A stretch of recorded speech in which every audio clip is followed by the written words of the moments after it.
to the Bangsamoro is dated as of 13 March 2020. Alam naman natin na mabilis nag-iiba yung mga figure natin with regards to the statistics on COVID-19. The novel coronavirus, which is now named COVID-19, has affected hundreds of thousands of individuals around the globe and has claimed the life of many. This prompted the World Health Organization to declare it as a global pandemic. However, in spite of the seriousness, those who succumbed are the ones who are immunocompromised, who have comorbidities such as patients with heart disease, renal disease, hypertension, diabetes, etc. To date, there are already confirmed cases of about more than 110,000 with 3,817 deaths globally and still counting. In the Philippines, there are already 52 confirmed cases with the addition of 3 more yesterday. There are 3 deaths. With the recent death of 2 more patients as of yesterday, and cases of local transmission. The Secretary of Health, Dr. Francisco T. Doki III, raised the alert level to code red sub-level 1 on 8 March 2020, and subsequently the President released on 9 March 2020 Proclamation number 922 declaring a public health emergency throughout the Philippines. As of yesterday afternoon, 12 March 2020, the President, during a press conference, announced a resolution submitted to him by the Interagency Task Force on COVID-19 that recommended, among others, barangay, municipal, city, or provincial quarantine for those with positive cases, suspension of classes, and the suspension of land, air, and sea travel to and from Metro Manila from 15 March 2020 to 15 April 2020, purposely to fight and control the spread of the killer virus. In Mindanao, there is 1 confirmed case with positive laboratory result confined currently at the Northern Mindanao Medical Center in Cagayan de Oro City. Investigation of the case is now being done and contact tracing is now in progress. We are now partnering with the DOH Region 10 in implementing the investigation and contact tracing activities. In BARMM, there are 2 persons under investigation and 5 persons under monitoring. But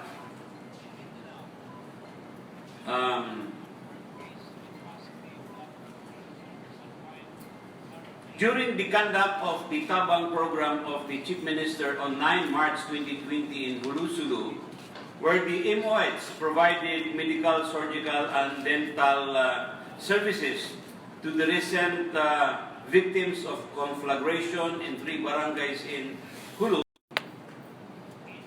Immediately after the humanitarian event, the Regional and Epidemiological Services Unit of MOH BARMM, headed by Dr. Ameril Osman, was dispatched to the provinces of Tawi-Tawi and Basilan to confer with the provincial governors and at the same time get an update on their latest COVID-19 status. So far, there is no indication on the presence of COVID-19 in the island provinces. Hence, as of 11 March 2020, BARMM is still COVID-19 free. What is the MOH BARMM doing? Number 1, as early as the declaration of Code White Alert status on January 30, 2020, the Ministry of Health called the consultative meeting of provincial health officers, city health officers, chiefs of hospitals under MOH BARMM, including representatives of DOH retained hospitals operating in BARMM, such as the Cotabato Regional Medical Center in Cotabato City and Amay Pakpak Medical Center in Marawi City, to discuss how to mount an appropriate response. Number 2, one of the most important results of the meeting is identification and equipping of referral hospitals across BARMM that will have dedicated wards for the proper isolation and treatment of COVID-19 cases. These hospitals are the following: Maguindanao Provincial Hospital in Sharif Aguac, Maguindanao; Cotabato Regional Medical Center in Cotabato City; Amay Pakpak Medical Center in Marawi City and Lanao del Sur; Sulu Provincial Hospital in Hulu Sulu; Datos Halon Sakilan Hospital in Bungao, Tawi-Tawi; and Lamitan District Hospital and Basilan Provincial Hospital in Lamitan City and Basilan Province. As soon as the DOH declaration on Code Red Alert came out, the Ministry of Health, BARMM, issued an advisory on the same day directing all MOH facilities such as IPHOs, CHOs, hospitals including DOH retained and private hospitals operating within BARMM to heed the call of the DOH Central Office to focus all efforts in responding to the emergency and ensure the protection and safety of advisory on COVID-19. The Minister of Health recommended to the BARMM Chief Minister Alhaj Murad Ibrahim to issue an advisory or memorandum to all ministries, offices and agencies and other instrumentalities of governments, including the local government units and the PNP BARMM, to comply with the Presidential Declaration to mobilize government resources, ease processes, and intensify the reporting of COVID-19. As a result, the Chief Minister issued a directive for the creation of the BARMM Interagency Task Force COVID-19, which will be chaired by the Office of the Executive Secretary, including all BARMM ministries and other relevant offices, which will formulate policies for the coordinated emergency response and formulate action plans to protect the constituents of BARMM from the threat of COVID-19. This afternoon will be the first meeting of the Interagency Task Force. Number 6, intensification and strengthening of the already ongoing activities of the Regional and Epidemiological Surveillance Unit of the Ministry of Health to include active surveillance in the seaports and airports, provision of additional personnel, and immediate appropriation of fund support pertinent to the program.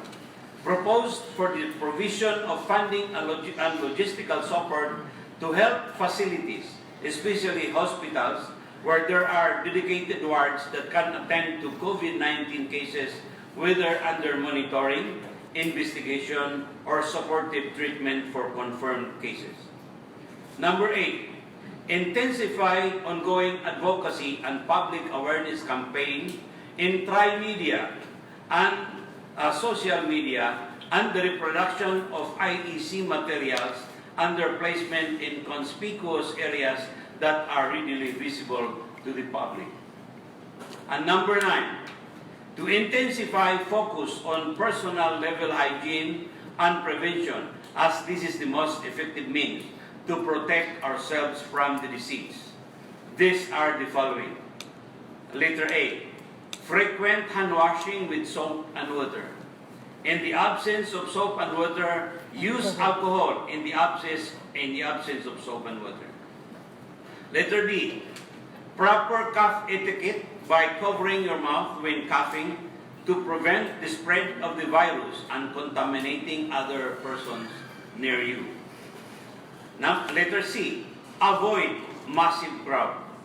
Letter D, social distancing such as refraining from hugging, kissing, or even handshakes. Letter E, refrain from international travels or even visit to areas where there are greater number of positive cases. Letter F, frequent drinking of water to keep the throat moist. Letter G, wearing of appropriate masks for those who are suffering from cough and those who are exposed to sick patient suffering from cough. We are not recommending this to the public in general. Self-imposed quarantine for those who have history of travel abroad, especially if these people become sick. Number 10, we emphasize on protection because there is no cure for the disease. A vaccine for COVID-19 is not yet available. Positive cases are merely being given symptomatic and supportive treatment. Thank you very much. Wassalamualaikum warahmatullahi ta'ala wabarakatuh. Maraming salamat po, Dr. Dipatuan, ang ating Minister of Health. And now we go to the question and answer portion. Isang tanong at isang follow-up po siguro, no? We have to be strict lang para lahat naman magigyan ng chance na makapagtanong. At today is actually Friday. Karamihan sa atin ay magtatry pa na maghabol lang Juma prayer. So, straight po yung tanong natin, no? And then, let's keep it simple yung mga tanong. So, sino po ang mauna? Next is si Daisy of MOI. And then, Manila Lao. So, ano po yung muna, no? And then, ABS, pangapat. Sige, John. Okay, good morning po sa lahat. Matanong ko lang kay Sir E.S., kailan ba nag-start binuo itong task force on COVID-19 sa BARMM?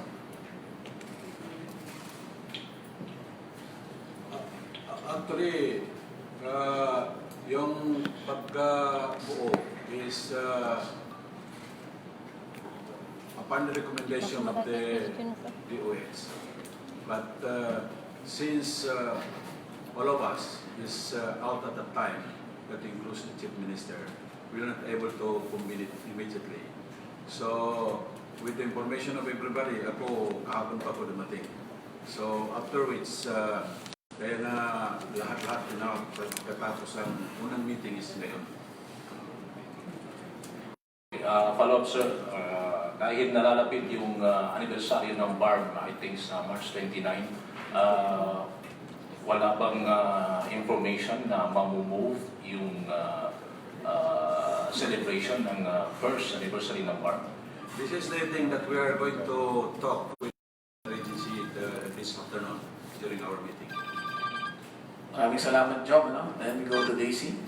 Opo, magandang umaga po sa ating lahat. Yesterday until now, ay isinagdala po ng Lanao del Sur provincial government ang suspension of classes and works po sa lalawigan sa gitna po ng COVID-19 scare.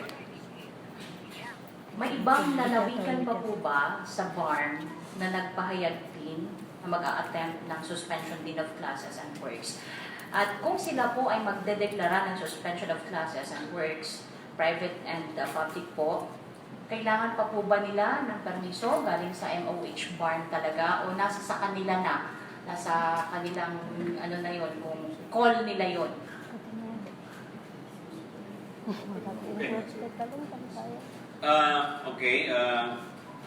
Actually, hindi na sila kailangan magpaalam sa amin, no, because it is no less than the President who mentioned yesterday in their press conference na nasa sa mga LGU na yung decision noon.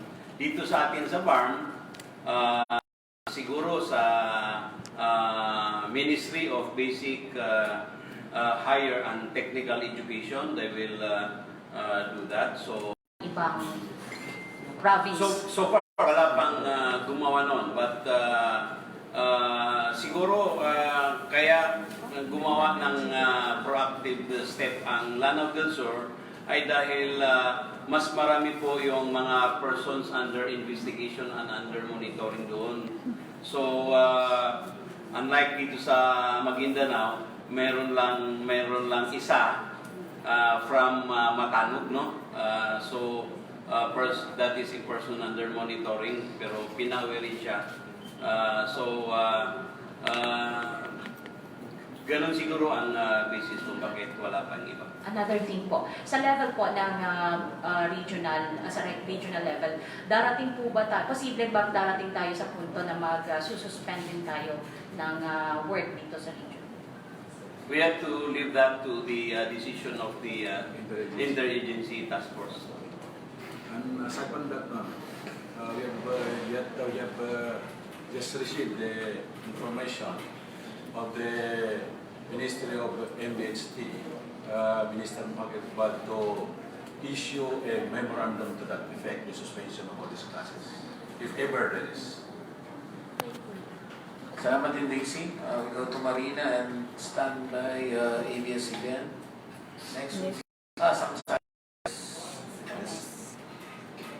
Magandang umaga po sa lahat. Tanong ko lang po kay Minister Dipatuan, isa pa po ba ang supply ng ating mga testing kit doon para dun sa mga suspected COVID-19 patient? Sa totoo lang, in terms of the testing kit, no, medyo nahihirapan tayo mag-procure nitong mga testing kit because hindi siya ganun karami sa market. That is why yesterday morning, ako na mismo yung naghanap doon sa Manila, no? Ginamit natin ang mga kakilala natin para makahanap tayo ng may availability ng testing kit. And we are fortunate enough that we have one supplier who will deliver us the testing kits. Inshallah, this coming Tuesday, it will be shipped to the MOH1. Another one is, lahat po ng tao halos sa buong Pilipinas, sa buong mundo ngayon, parang nasa taranta o takot, scared sila lahat dito sa COVID-19. So ano po ang magagawa ng pamunuan ng BARMM, lalo na sa MOH BARMM, na out of stock na po? Actually, naiintindihan natin yung nangyayari ngayon na nagpapanik ang mga tao. And this is because of the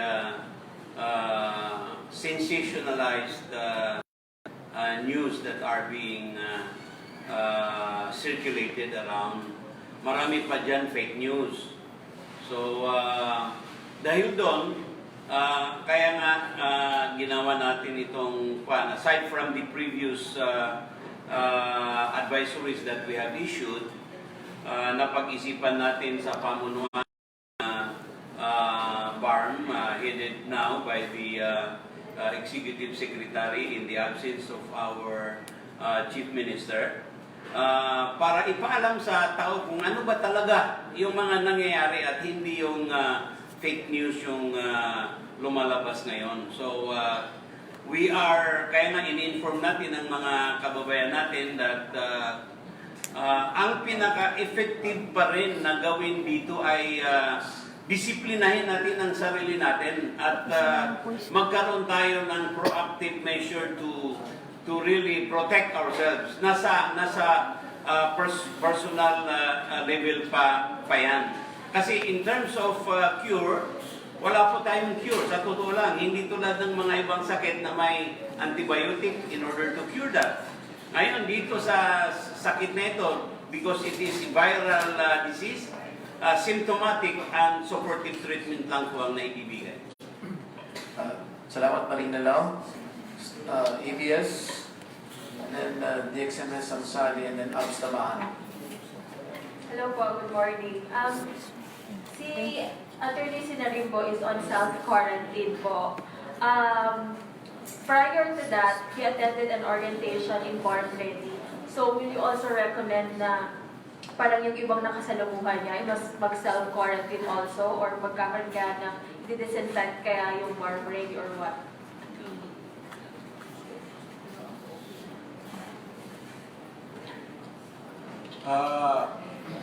Tatama na nagsa-self-quarantine si Narimo. But he himself explained to us that wala siyang nararamdaman. Although he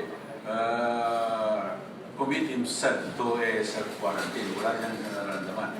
But maybe if Minister Sinarimo nang ganun siya because the Senator Gatchalian also nag-self-quarantine din siya. Pero sa Senate hearing, si Gatchalian talagang nakasalamuhan ni Juan, after the hearing, nag-usap-usap pala sila doon ng bagay, parang nagbubulong-bulungan. So that's why, maybe natakot si Narimo. That's only a reason. Merong pagkatakot din si Narimo. That's why. So hindi naman niya gustong mangyari na yung kinatatakutan sa sarili niya pagkatapos Opo. Yung last night's announcement ni President Duterte, do you think this will have an impact sa BARMM?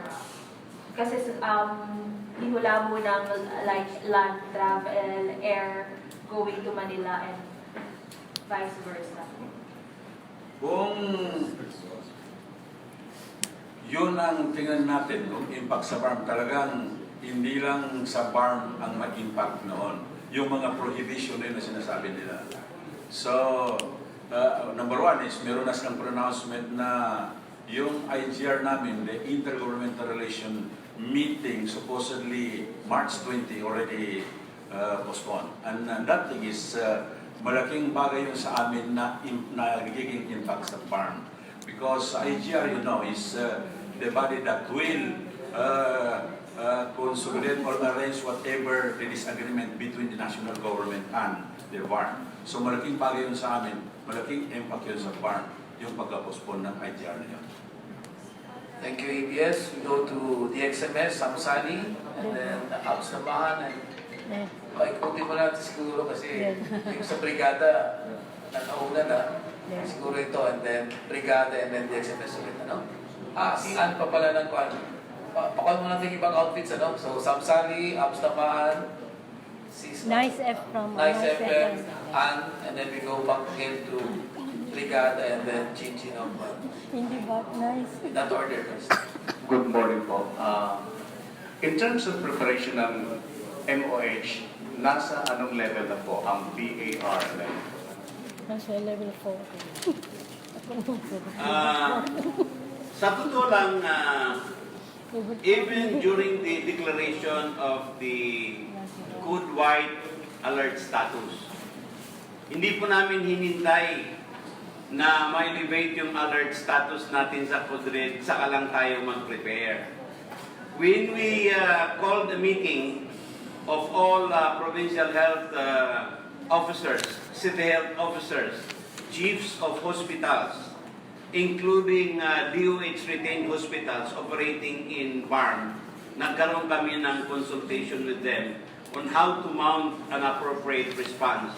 Isa po sa napagkasunduan namin na nakita namin is to identify and prepare and even equip hospitals that will become referral hospitals. So itong mga hospitals na ito, tulad nung nasabi ko kanina, tulad ng CRMC, Maguindanao Provincial Hospital, may Pakpak Hospital, Datuhalon Sakilan in Tawi-Tawi, Sulu Provincial Hospital in Hulu-Sulu.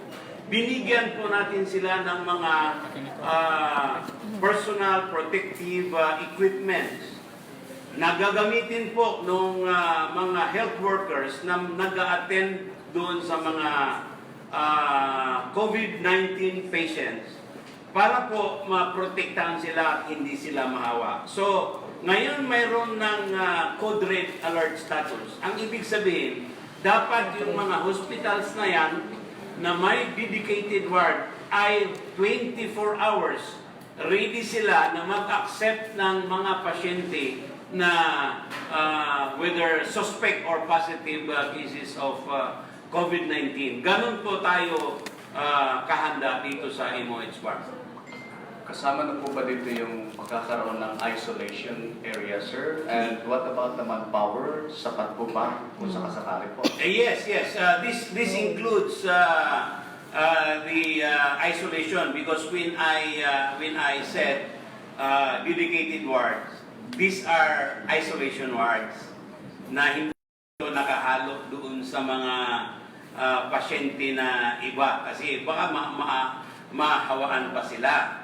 So this also include the assignment of specially trained medical personnel to man these isolation wards. Salamat sa last na po may end. How do we treat these COVID-19 patients? Kung sakali po may madala sa mga hospitals natin, may babayaran po ba sila sa government hospitals natin? O paano po ba? Magbabayad pa rin po ba sila sa billings or may libre po ba para sa kanila?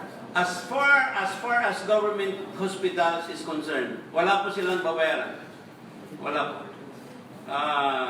Wala po silang babayaran. Ang hindi lang natin masabi ay kung yung mga pasyente doon pumunta sa private hospital ay hindi po natin saklaw yun dahil private hospital yun. So, another thing is for the Bangsamoro Autonomous Region, meron kaming ambag dyan sa mga hospital na nagka-ready na once na mapunta doon, pwede nilang i-access yung project na yun ng BARMM. This will explain further by John Cusain or the CAPSEC tungkol sa ambag na yun. Ambag na yun. Actually, yung ambag, program manager nila, ang cabinet secretary. So, dito siya i-explain ko yung ambag. One question and one follow-up lang. Bismillahirrahmanirrahim. Meron pong programa ang Office of the Chief Minister, yung po yung tinatawag na ayudang medical mula sa Bangsamoro Government or Ambag. Kung saan po meron po tayong, as of the moment, 11 partner hospitals in the region. In the event po na may ma-admit na pasyente pertaining to COVID-19 sa mga hospitals na ito, pwede po itong i-cover lahat ng expenses doon po sa ayudang medical mula sa Bangsamoro Government. So, sa madaling sabi ho, i-shoulder ho ng Bangsamoro Government kung ano pa po yung mga expenses na matitira doon sa na may incur ng mga pasyente na ma-admit relating to the COVID-19. So, another thing is that before the advent of all these things, yung pag meron na tayong mga level, before nagkaroon yan, meron na pong sa Parliament, meron na pong resolution na nagawa through the initiative, sponsor. So there's already a resolution to the effect na kailangan paano natin i-handle ito yung COVID-19 na ito. Thank you, sir, for the additional information. I think we can go now to Abdulah. Next would be sa Nice FM, and then Ana Costa, and then Maritime Brigada, and si Chinchin. Assalamualaikum warahmatullahi ta'ala wabarakatuh. Bismillahirrahmanirrahim. Situational tayo, no? Situational.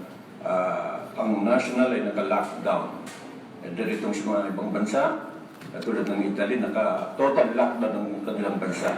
And then quite ganun din, lockdown na rin. And then kaninang umaga itong Norway, lockdown na. Umabot na po ng 114 countries affected po ng itong COVID-19. Halimbawa, magkaroon po ng lockdown ng Pilipinas. Okay. Magkaroon po ng lockdown ng Pilipinas. Handang-handa pa yung BARMM government. Kasi dito kailangan ng quick response, no? Wala kasi rito ang BARMM ready. Dapat ay sa kanila yun. Pero i-address na lang natin kay Minister Dipatuan, no? Kung halimbawa magkaroon ng ganong situation, handang-handa pa itong BARMM government na tugunan mga problema nito? In fact, matagal na po natin yan pinaghahandaan. tulad ng nasabi natin kanina. Kaya magkakaroon ng interagency task force kasi in case na magkaroon ng desisyon na lockdown, kakailanganin po natin ang tulong ng PNP Pro BARMM. So, kahit hindi man lockdown, tulad ng sabi ng Presidente na ayaw niyang gagawin lockdown kung hindi restriction, travel restriction, ay kung dumating sa punto na ganon, ay maipatupad natin with the help of our PNP Pro BARMM. Okay, Salam. Saka, in addition, we will also tackle this issue mamaya sa meeting namin. Kasi sa meeting mamaya, kailangan may scenario making dito na mangyayari. In case na yung Philippines mag-lockdown, anong pwede natin gawin? Lahat kailangan may scenario making natin mamaya na makita natin yung lahat ng sitwasyon. Pagkatapos, hindi pa nangyari, meron na tayong solusyon sa posibleng sitwasyon na mangyayari. Okay, salamat. Thank you also, Abs. Go to Nice FM. Nice FM, ano? Yes, sir.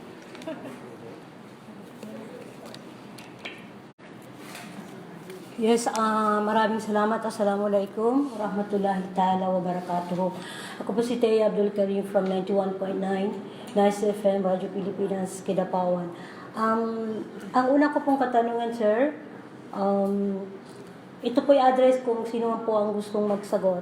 Sa kasong 110 case mortality due to the novel coronavirus, what particular countries po ito, sir? At ano po ba yung incubation period ng coronavirus na to?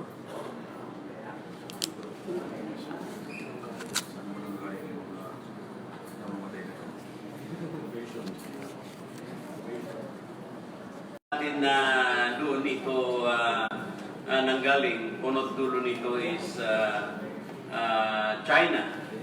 But also ay nagkakaroon ng maraming mortality, kaya maraming mga countries na nagla-lockdown. Pinakano dito ay tulad ng Italy, no? So in short, ang pinakamarami po ay from China. Meron pong nagtatanong kasi, nag-PM sa akin sa page namin. Ano po ba yung sa Saudi Arabia po nagla-lockdown po sila? Hindi pwede magbakasyon, kung sila ay may magbabakasyon, hindi na sila pwede bumalik. So, kailan po ba ito matatapos ito? Paano na yung month ng vacation na tapos hindi siya maka-vacation kasi once na mag-vacation, hindi siya makabalik. So, may pagkakataon din po ba na mapasukan din makakapasok din sa Middle East at meron din makakabakasyon later? Parang mahirap sagutin yun. It's not in our competence. But sa akin lang is ganito yung mga picture na ito nakikita natin throughout the world.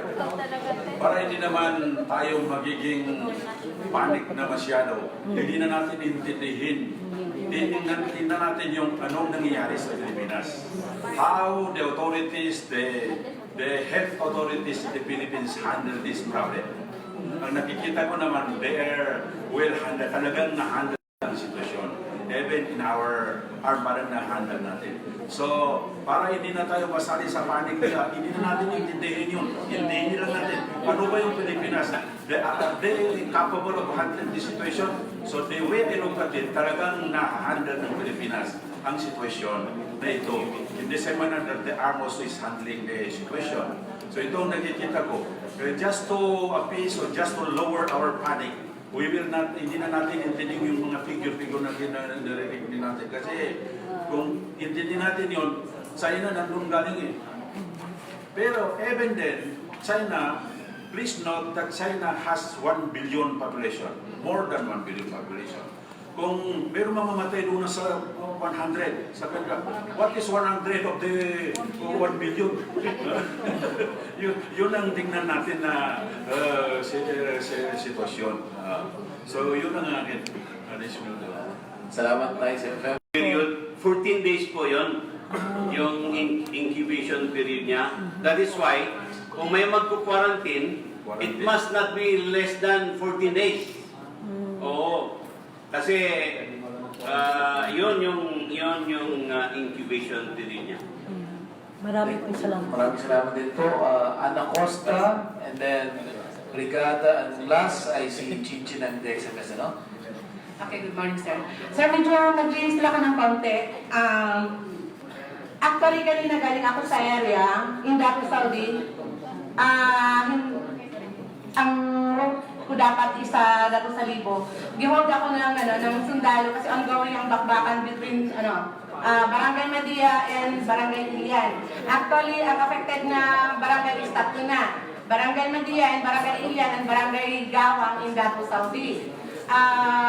Nakausap ko ang barangay chairman, ang hinihingi nila, nangangailangan na silang intervention sa hierarchy officials ng BARMM to intervene doon kasi dalawang grupo na ito Kasi nag-start sila last Wednesday ng 11 PM daw ng gabi.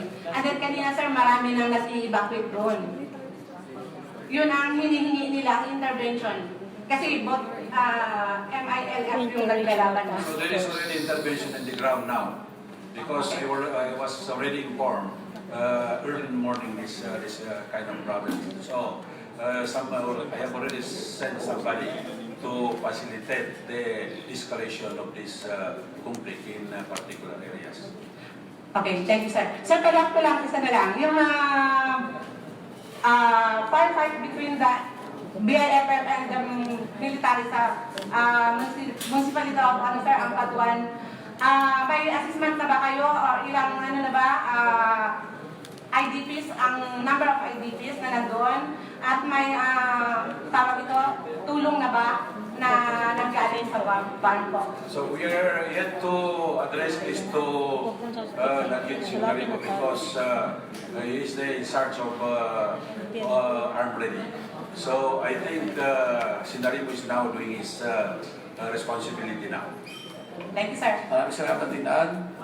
Brigada, and then last would be Chinchin of the XMS. Assalamualaikum, sir. Ang daming bawal sa sakit na ito, itong COVID. Bawal yung beso-beso, bawal yung siguro sa susunod kahit misis mo, mister mo, bawal na tabihan. Pero dito sa loob ng ICM, yung di ko alam yung kamustahan, dahil tayo mga Muslim kasi, pagka nagkasalubong, talagang kahit na hindi kilala, binibigay mong kamay mo, Assalamualaikum. Possible ba na may patupad ito sa loob ng ICM compound, sir? And then, pangalawa, nationwide, nagpatupad na ng 7 to 7 na trabaho doon sa mga empleyado. Possible